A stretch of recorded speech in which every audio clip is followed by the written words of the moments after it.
How to fix can't edit Word document problem.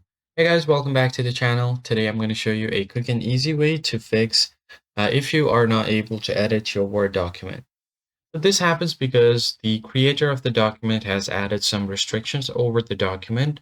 So you can easily access it by going over here. Let me just quickly close this out.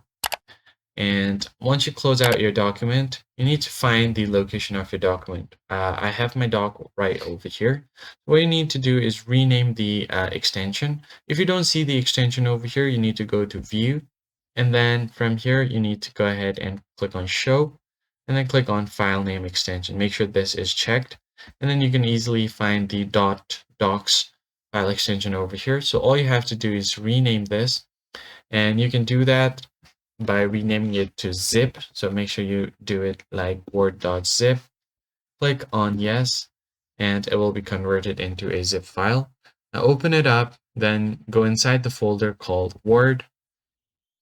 Then from here, you need to go ahead and delete this file called settings.xml. So go ahead and right click on it and then click on delete and click on yes. And once the file has been deleted, you can go back to your new folder. Now you can just rename it back, and you can rename it back to .docx and then hit enter. Click on yes. Now you can go ahead and try and open up the Word file. Now you can make edits to it. So that's basically it, guys. If you found the tutorial helpful, hit the like button below and subscribe. I'll see you guys in the next one.